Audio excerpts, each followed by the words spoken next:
Welcome everybody to update number 34. So yeah, in the previous update I've purely concentrated on imprint films because I bought quite a lot from them over the course of a few weeks, a couple of box sets and the like, so that's why it was mainly concentrating on them. So because obviously it's been a while since that video came out, and even longer since the video before that, I have amassed quite a fair few films in the last 4 or 5 weeks or whatever it's been. So yeah, as per usual, we'll look at the standard Blu-rays and then we'll move on to the more boutique labels. So firstly, we have L from Paul Verhoeven. Bit of a comeback film for him, even though Black Book, which was released before this, was also a fairly solid film. But yeah, this is definitely the best film he's made since the 90s, since like Starship Troopers or Basic Instinct and the like. So yeah, really, really solid film. Got a great lead performance from what is it? Yeah, Isabelle Huppert, who's really rather great, and yeah, doesn't shy away from depicting sexual violence, but in a way that is thematically deep and is not exploitation in the the worst kind of way that we've seen in so many films before. And then starring Rutger Hauer, we have Blind Fury.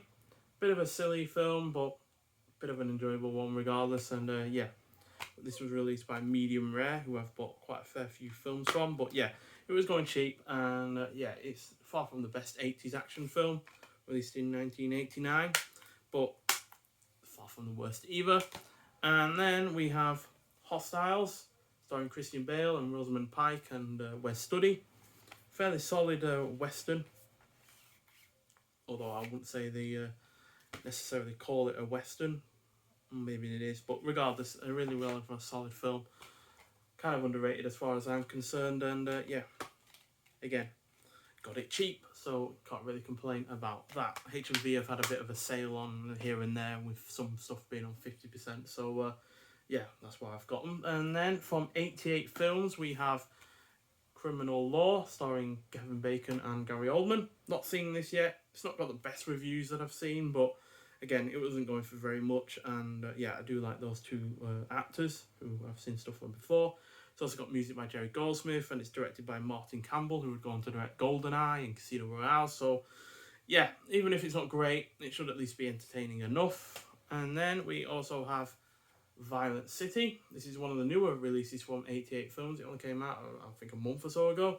Starring Charles Bronson and Telly Savalas. And yeah, it's a really rather good crime thriller. It's a 70s crime thriller from Italy. And yeah, you actually get a fair decent amount with this. You get the Italian version called obviously Violent City, but you also get the American recut called The Family. Not seen that version, but I doubt it's as good as the standard version. You also get a nice booklet, which again has a American title on it. Also got some like foreign posters, so that's Japan. But yeah, basically just talks through it. Città Valenta by Tim Murray's in here, and Charlie Slays writes about how Charles Bronson transitioned from character actor to the leading man in Sergio Solima's brutal and brilliant Violent City from 1970. So yeah, another poster there. So yeah, nice booklet, and you also get a nice poster as well, double-sided as well, which is always nice to see. So you get the new artwork on the one side with the Italian title, and then you get the Italian title again with the what I presume is the original artwork. So yeah, and a nice really thick paper as well, which is always nice to see, which isn't the first time 88 Films have done that. They also did it with Humanoids from the Deep, which again, nice thick paper on that. And then from Eureka, we have 4 films, 3 of which are westerns. So we'll start off with the one that isn't a western, and that is Sink the Bismarck. And yeah, really rather solid World War II film, directed by Lewis Gilbert, who would go on to direct 3 James Bond films: You Only Live Twice, Spy Love Me, and Moonraker. And yeah, this is fairly solid. Got a good cast as well. Kenneth Moore and Dana Winter is in it. And yeah, you've also got a couple of people in it that would go on to be in James Bond films. Not in the biggest of roles, but you yeah, you definitely can, see them in the film and recognise them from those James Bond films if you're a James Bond aficionado, as I am. And then we've got 3 westerns. First of which is Two Row Together, directed by John Ford, starring James Stewart and Richard Widmark, is it? Yeah, who are both really, really rather good. And I know John Ford slated this film for its script in particular, which he had no control over. But I didn't find the script to be all that bad, to be honest. It's got a few tonal inconsistencies in it, but on the whole, it's really, really rather solid, especially the interplay between James Stewart and Richard Widmark. And yeah, you get a booklet there as well, and it's a double disc as well, Blu-ray and DVD. So yeah, really rather solid film. Surprised me how much I genuinely enjoyed that, because I'm not a John Ford aficionado by any means. So yeah, and then another film with James Stewart, The Man from Laramie. Now this is even better, to be honest, than Two Row Together, and yeah, again, it's another solid western. Again, another double discer with a booklet. So it's nice to see. I wasn't expecting this to be a double discer or Two Row Together, to be honest, because I figured these would be the standard edition versions, because I bought them second hand or from Amazon at least. So yeah, usually they are the more standard edition versions. And then we have High Noon, a classic film with Gary Cooper and Grace Kelly. Again, another western, although significantly shorter than some westerns from the time, as it is only 85 minutes. That's more the lines of Bud Bodicker length, to be honest. But yeah, single disc, but again, you get a nice booklet, and this is a booklet that's even thicker than the ones in the previous two. So yeah, it's nice to see. And again, I wasn't expecting it to have that booklet again, because I bought it from Amazon. And yeah, then we have 4 films from Network. World War II film, The One That Got Away. This is one of the few World War II films that is from the perspective of the Germans, specifically one German soldier who is escaping from a prison camp in Britain, and he's trying to make his way back to Germany. And yeah, starring Hardy Kruger, who I'm not sure if I've seen anything from before, but it is directed by Roy Baker, who I've seen plenty from before. And yeah, looks like a good solid film. Not seen it yet, just haven't really got around to it yet, but yeah, confident that I'll enjoy it. One film that I did enjoy, despite the fact that it's really rather quite improbable, especially since we know what happened to it now, but yeah, Raise the Titanic. Now, obviously, this was made before we knew that the Titanic had split in half, so you have to take that into context, because this was released about 5 or 6 years before we actually found the Titanic at the bottom of the sea. So yeah, you have to take some liberties, or at least some, you know, put your disbelief down, or suspension of disbelief, should I say. So yeah, but it's got a fantastic score by John Barry. Also stars Jason Robards and Anne Archer and Alec Guinness, who are all fantastic. And yeah, really rather solid production as well. Spent a hell of a lot of money on this. They spent more money on this than I think they spent on Return of the Jedi, which was around the same time as this. So yeah, that just goes to show how much they actually spent on it. But yeah, fantastic score. And again, like the other films that we've seen so far, got a booklet with it.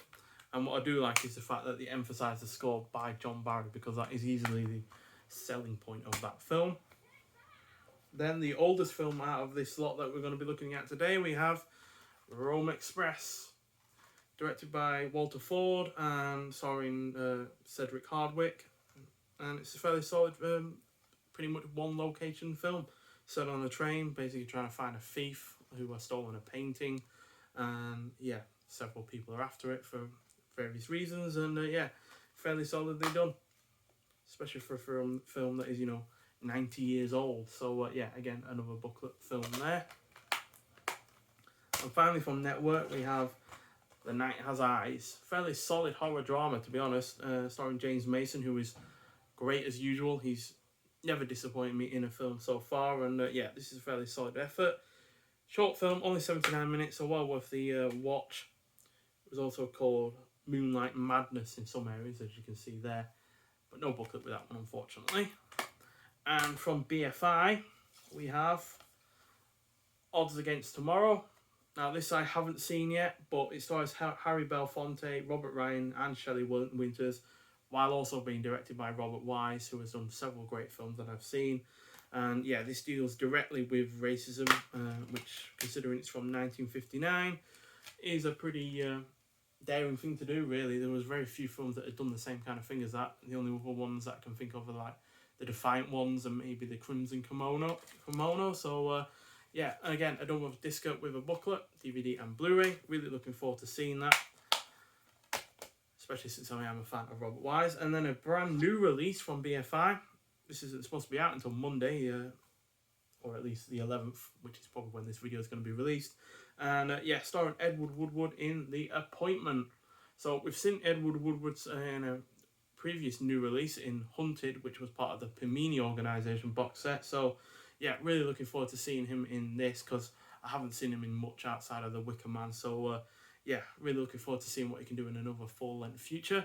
And yeah, this is again another film with a booklet, and yeah, disc itself. So yeah, it actually gives us a really good plot surmise on the back here. Basically, The Appointment holds a deadly lesson in parenthood. Ian, played by Edward Woodward, should I say, deeply disappoints his daughter Joanne by having to absent himself from her big day, her first important violin solo. Poor father on his part. But Joanne is no ordinary girl, as Ian finds himself having to contend with rather more than a childish fit of the sulks as a battle of wills develops. Strange and evil forces permeate the household, building up to be unleashed upon Ian as he takes a journey that becomes the climax of this psychological thriller. So, yeah, not heard much about this, but yeah, really looking forward to seeing what it's like. And yeah, BFI have rarely let me down in terms of their releases. And then we have from Arrow Video another film starring James Stewart. I've bought plenty from him recently for some reason. Also directed by Anthony Mann, who also directed The Man from Laramie, and that is The Far Country. Not as good as The Man from Laramie by any means, but yeah, still a really rather solid effort. And again, it was going cheap like so many of these films that I've bought.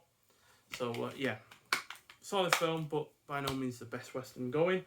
And then these next three films I haven't seen, so I can't say much about them, but Major and the Minor from 1939, is it? No, 42. So not the oldest film here, but yeah, starring Ginger Rogers, who I've not seen anything from before. So yeah, looking forward to getting a film of hers in at least. And also starring Ray Milland, who I've seen plenty from and I've really enjoyed from before. So yeah, really looking forward to seeing what he's going to do in a more comedy orientated film. And it's also the first film from Billy Wilder, who Ray Milland would work with on The Lost Weekend, which was also a fantastic film. So yeah, really looking forward to seeing that. And then we have Smash Palace from Roger Donaldson, who also did the really rather good Sleeping Dogs. So yeah, this is his second film. Sleeping Dogs was his first. So yeah, really looking forward to seeing this, especially since it's a yeah, from the country New Zealand that yeah, I've not really seen that much from. So yeah, looking forward to seeing that. And finally from Arrow Academy, we have The Running Man. No, not the film starring Arnold Schwarzenegger, but definitely a film that I'm looking forward to seeing.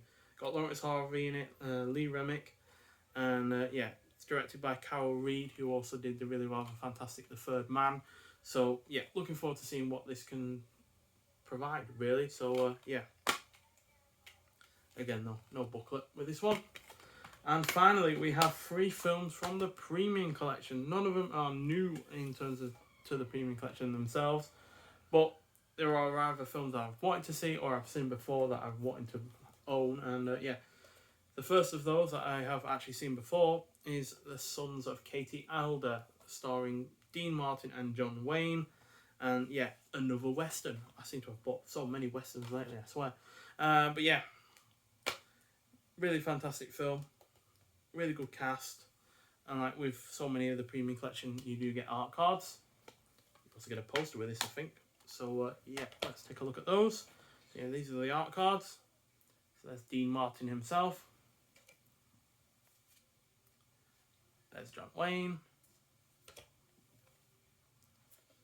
And there's Dean Martin again. And there's John Wayne again.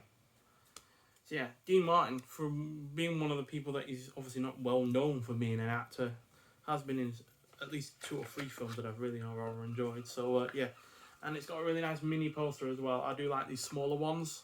Obviously big ones have their place, but often you don't have the room for them. So yeah, really was rather solid Western. And then, starring James Stewart again, believe it or not, is Mr. Smith Goes to Washington. So I've heard a great deal about this, and yes, from 1939. So yeah, one of the oldest films here. I think it's the second oldest here after Rome Express. But again, you get art cards, and this is a double disc as well, so Blu-ray and DVD. Nice to see. And yeah, I heard a great deal about this, but for some reason I've just never got around to watching it. But because it was half price, it was $4.99 instead of $9.99. I figured, why not give it a chance? Can't be that bad, surely. So yeah, there's the poster itself, and there's James Stewart with an actor I don't know, unfortunately, and some other guy. Don't think that's James Stewart.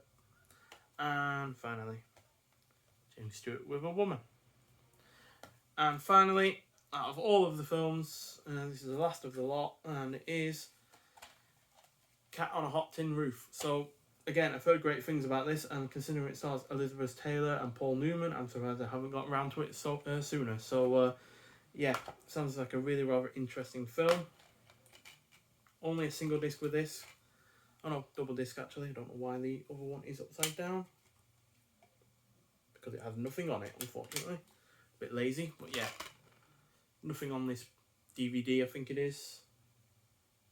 Yeah, it's actually split into two different sides, which I haven't had a film like that since Goodfellas, I don't think. So yeah, that's a bit cheap on that front, but still it's on Blu-ray as well. And again, you get art cards. So there's Elizabeth Taylor, looking as magnificent as ever.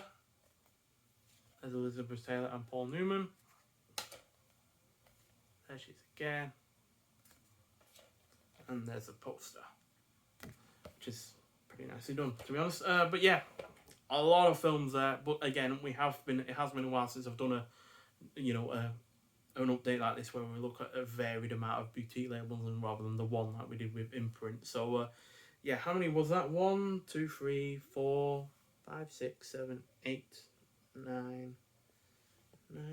9, 10, 11, 12, 13, 14, 15, 16, 17, 18, 19, 21, I think, or 22. But regardless, that was a lot. But yeah, and I know I said I wasn't going to do many big updates anymore, but this has been accumulating over the last few weeks, so it's not like I've done one a week and had 20 or so each week. So yeah, that's why it's accumulated so much, because it's been quite a while. So yeah, perfect excuse as far as I'm concerned. But yeah, nonetheless, thanks for watching. If you've seen any of these films, I'd love to hear your opinion on them. But nonetheless, I'll see you in the next one. Bye.